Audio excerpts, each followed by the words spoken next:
What is up, everybody? Welcome back to another edition of Let the Record Show with me, Sean Sheehan, here for Severe MMA. And today, the card we're going to be looking at is UFC 250, coming up this weekend in Las Vegas, Nevada, in front of no fans at the UFC Apex. If you haven't seen this show before, it's literally what the name says, Let the Record Show. We're going to talk about the records of the fighters and nothing more. We're not going to talk about the pandemic. We're not going to talk about anything else. It's just purely records. How they won, when they won, where they won, and all of that. So let's get straight into it here. What we're going to do is, and what I always do if you've seen this show before, I'm going to jump over here to Wikipedia and do the Wikipedia test. That's the first test I always like to do, and we'll have a look at this. So the Wikipedia test is a pass here pretty much for UFC 250. We've lots of blue names. The whole main card is all blue names, as we can see there. We've Chase Hooper and Maki Pitolo in the preliminary card, who aren't blue names, but we know Chase Hooper anyway very well. And then on the undercard as well, we have Alonso Minnifield and Herbert Burns, who we kind of know, and then the rest of them are all known entities. So for the Wikipedia test, I think we can call that pretty much a pass for the Wikipedia test. So what I'm going to do now is I'm going to go through the card and get in depth in a few of the fights, especially the main event, and we'll have a quick look at their records and everything like that. So let's jump over here, and thanks our friends at Tapology. They obviously have a great resource with everything, with all the records and the lineups and everything like that. So I'm recording this here on Tuesday evening, so if any fights fall out, if anything happens, if anyone misses away and you're listening to this on Saturday morning, my apologies. But this is a man. I think anything can happen, as you know. So let's look quickly through the card before we break into a few of the fights. One title fight on this card: Amanda Nunes versus Felicia Spencer. Rafael Assunção versus Cody Garbrandt in the co-main event in the 135-pound division, which is a bit odd, I suppose, that that's in the co-main event, considering Aljamain Sterling versus Corey Sandhagen is also in the card. A fight which, I think in most people's opinions, when you look at their records as well and their rankings here, I think it means more to that division, and we'll obviously get into that and we'll look at their records and stuff in a second. We have Neil Magny versus Anthony Rocco Martin. We have Sean O'Malley versus Eddie Wineland. Chase Hooper versus Alex Caceres. Ian Heinisch versus Gerald Mershart. Cody Stamann versus Brian Kelleher. Charles Bird versus Maki Pitolo. Juicy Formiga versus Alex Perez. Alonso Minnifield versus Devin Clark. And Evan Dunham versus Herbert Burns. So what I'm going to do is I'm going to get to the big fight last. So I'm going to go up and I'm going to pick out a couple of people from the undercard and on the way up, then a couple of fights, and then the main event.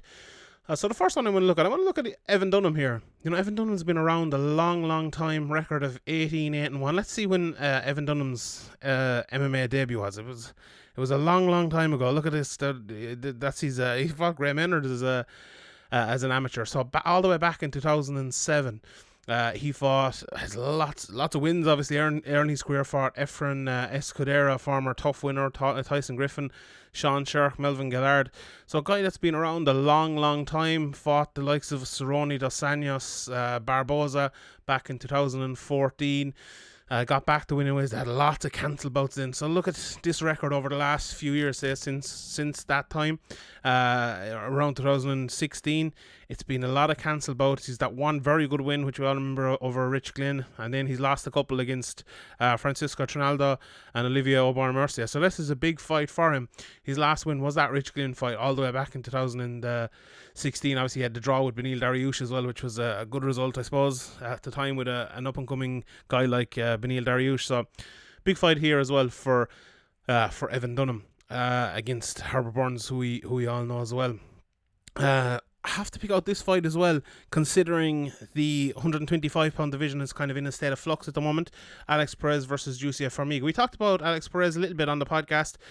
Graham picked him to win. So let's look at Alex Perez's record and see what he has done lately to warrant, talk like that. Beat Jordan Espinoza back in January only, so it wasn't too long ago. He won that over with an arm triangle, as we can see there in round 1. Beat Mark De La Rosa, got beaten by Joseph Benavidez, beat Jose Shorty Torres in the UFC as well back in 2018, so that's a good win. beat the likes of Eric Shelton and a few more. So he's had a lot of fights as well, for a guy that maybe we aren't, isn't the guy who maybe is a standout at the top of the division. He still has lots of wins and lots of names on the record. And obviously when you go in against a guy like Jussier Formiga, you need a lot of experience like that. So let's have a quick look at Formiga as well while we're here. And he's another guy with lots of people on his record and lots of big names that he's fought. Look at that. The one that stands out there, the first thing you look at, have defeated Davidson Figueiredo, the de facto champion at the weight class, I suppose, right now. And that was only in 2019 as well, so just it's over a year ago now, but in current times it doesn't feel like that long. But beat Sergio Pettis as well. Okay, he lost to Joseph Benavidez and Brandon Moreno, and that was a very close decision, that one as well. But this is a big fight for him as well, and a big fight for the division, so really looking forward to seeing that one and seeing how it works out as well. I have to just quickly look at Brian Keller here fighting Cody Stamann, and a big fight for him as well.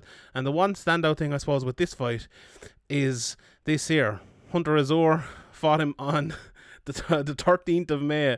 So what are we?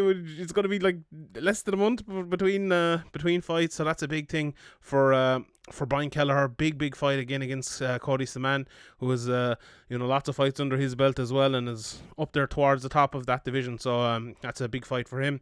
Ian Heinisch versus Gerald Marsh had a big fight there as well. Now Chase Hooper, obviously one of the great up and coming people in the world of MMA at the moment. Fighting out of Washington in the United States. And look, let's just, before we get into who he's fought, let's go down to the bottom and see how he's won his fights. As we can see here, so his wins have been 4 by submission, 3 by knockout, and 2 by decision, which is, for an up and coming guy, that's always good, to find different ways of winning, not just the knockout artist, not just a jiu-jitsu guy. It's good to see that there's different ways for people like him to win fights. So, his early record, fought guys with the same sort of record as him. Then in his third fight, obviously entered the 2-0, fought someone who's 4-5.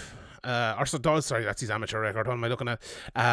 But the same thing goes, exactly what I said. Similar sort of record. Then after 3 fights, he's fighting someone 5. After 4 fights, he's fighting someone who's 16-7, which, is throwing someone straight into the fire very, very quickly.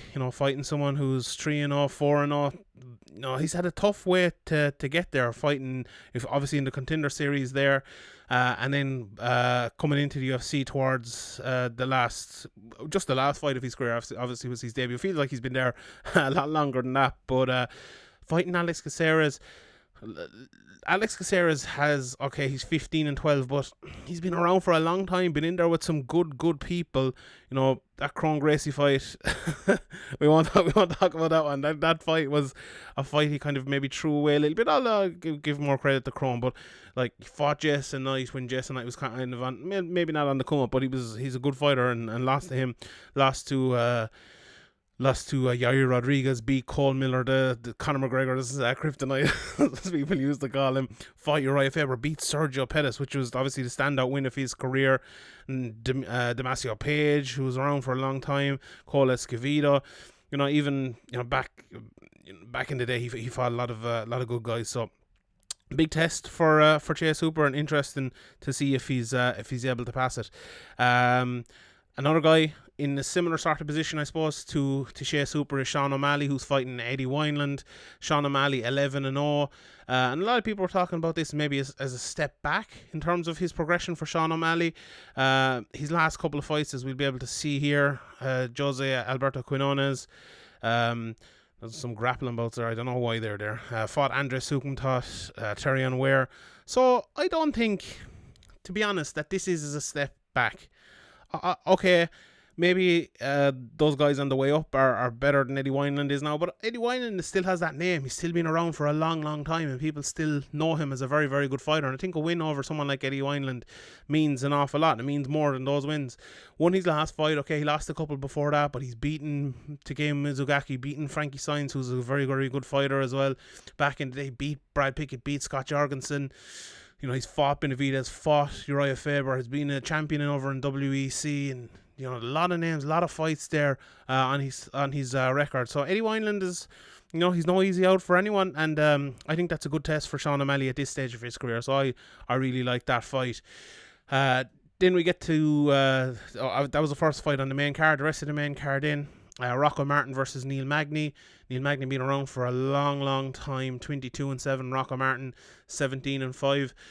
Aljamain Sterling versus Corey Sandhagen. Let's have a look first at Corey Sandhagen, because we talk a lot about Aljamain Sterling, and I really like him and like watching his fights, but I don't think people have given enough credit, me included, to Corey Sandhagen. I think he's a very good fighter, and I don't know, does he have the appreciation? We see here current streak 7 wins, which is very good, especially in that division.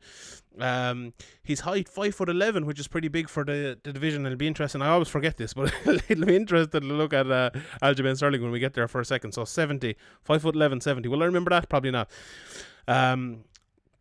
Look at his wins. Like Rafael Assunção, I'll speak about him in a second when we get to him. But beating Assunção is easy for nobody. It really is, and he has a win over him, so that's very good for him. John Lineker as well, Mario Bautista, Yuri Alcantara, another guy I'd put in that. If you get a win over Alcantara, you know you're a good fighter. And then he was in LFA, RFA as well coming up. So, he doesn't have loads of big names and loads of big wins on his record. He has 3-4 very good ones there, but maybe he needs, and Assunção probably was that. He had the cancel bout with Frankie Edgar again, and I think watching his fights this week, for like the first time, maybe putting a good bit of effort into him. And I know this is not this sort of show, but I'll just quickly, I think that'll be a tough matchup for Frankie Edgar. The Aljamain Sterling matchup, fantastic matchup. So we look at Sterling here. I'll click into him here altogether. What was it? 5'11", 70-inch reach. So that's 5'7" and 71-inch reach, which that never makes any sense to me. But anyway, but he's big, taller than him. The reach is pretty much the same. So Aljamain Sterling just a little bit of an advantage there. But I think the way that Sandhagen is Jack Slack calls him, uses his reach is very good. So interesting to see how that works. But Sterling, look at his record as well. Similar sort of thing, good names on the record. Jimmy Rivera, Pedro Munoz, Cody Saman, Brett Johns. Lost into Marlon Moraes with that vicious knockout. Beating a former champion in Hayden Barrow. Lost to Assunção before that. Lost to Caraway. And, he has, look at all, there's lots of names that we'd know. Johnny Eduardo, Takema Zugaki, Hugo Viana. Lots of very good names. He's not won them all. He's not lost them all either, but some good experience. And Aljamain Sterling is a guy who, sometimes it's hard to know what Sterling would show up, but less recently. Look, 4 wins in a row. He's been very good recently. 2 decisions and submission in his last 3 fights. So really looking forward to that one. It should be a fun fight for me. That's the best fight on the card. Might not be fight of the night, but I think from probably a technical point of view, best fight on the card. Then Assunção against Cody Garbrandt, and maybe an odd choices co-main event, but however. Assunção now 37 years of age, coming off of 2 losses, it says here. So he lost to Sandhagen, as we mentioned, and Marlon Moraes as well. Fought to a decision against Sandhagen, fought Rob Font before that, went to a decision. Moraes again before that and beat Aljamain Sterling. So some very good wins here. Fought TJ Dillashaw, beating Brian Caraway when he was kind of on the come up as well there. Beat TJ Dillashaw before that, the guy who went on to be champion, obviously. Johnny Eduardo, as we mentioned earlier on there as well. Yves Joubin, some good wins there. And interesting one thing to look at is that Masvidal? He did, yeah. He beat Masvidal as well. So that's I always love that stat. So look at how his wins have come. This is the stat here. I think if you can see it. 13 wins by decision. He's always been a guy who's very good over a long distance, very good in terms of his tactical and technical nous. So anyone that fights Rafael Assunção will need to be good everywhere to beat him. They'll need to they'll need to be on it. And his losses then have come 4 by decision again, and 2 by submission, 1 by KO. So interesting to see how that one actually goes. And obviously his opponent then, as we'll get to him here in a second, is Cody Garbrandt, the ex-champion. 11-3 now in his career is Garbrandt. So we look at his last couple of fights. Lost 3 in a row. The 2 fights we know to TJ Dillashaw, and then the one to Pedro Munoz as well. But this is the big thing I think you need to look at for Cody Garbrandt. Munoz lost punches round 1. Dillashaw lost punches round 1. Dillashaw lost punches round 2. That is the question with Cody Garbrandt. Has he found a way to fight which can protect him from getting knocked out like that? And I suppose that should be a question for everyone, but especially for Cody Garbrandt. But we may forget as well, look at this, Dominic Cruz 5-round unanimous decision victory. Anyone beating Dominic Cruz in a 5-round unanimous decision victory, you know, is a very, very good fighter. Takeo Mizugaki beat Tomas Almeida before that as well, one of the best up-and-comers at 21-0 he was when Cody Garbrandt destroyed him in 1 round, knocked him out. Fought Marcus Brimage, fought Henry Briones. So, you know, some very good wins. Look, win by punches, win by punches, win by KO, win by punches. So, a very, very good fighter, Cody Garbrandt. Can he rediscover that? It'll be interesting to see it. It's going to be a very, very interesting fight. And then we get to the main event. Amanda Nunes, the GOAT. The women's GOAT without a shadow of a doubt. Arguably the GOAT, man or woman. She's a fantastic fighter. Beat Ronda Rousey and Chris Cyborg in 99 seconds. And it's let's get into her record. Let's have a look at her fantastic, brilliant record that's unmatched almost in the sport. 32 years of age now, so still pretty much in her prime. Her birthday was she's almost the exact same age as me. I was born the 27th of May 1988. She was born the 30th of May, so her birthday was like last week, so fair play to her. 10 fight win streak. But look at the wins that she has gotten. Jermaine Durandamy, former champion. I'm after clicking on Jermaine Durandamy. Let me go back. And before that, you know, it's just a litany of former champions here. For I'm after going on to the bottom. This is Showtime, people. But Jermaine Durandamy, former champion. Holly Holm, former champion. Chris Cyborg, former champion. Okay, Raquel Pennington, Valentina Shevchenko, current champion. Ronda Rousey, former champion. Miesha Tate, former champion. Valentina Shevchenko, again former champion. Sarah McMahon, Olympic champion or silver medalist. But that's all her fights since 2016. All her fights. And she's had a good few fights, all against UFC champions. So that's the sort of fighter you're talking about with Amanda Nunes. Submitted Miesha Tate in a title fight. Knocked out Ronda Rousey in a title fight. Decision against Shevchenko, 2 close decisions in it. Knocked out Chris Cyborg in a title fight. Knocked out Holly Holm in a title fight.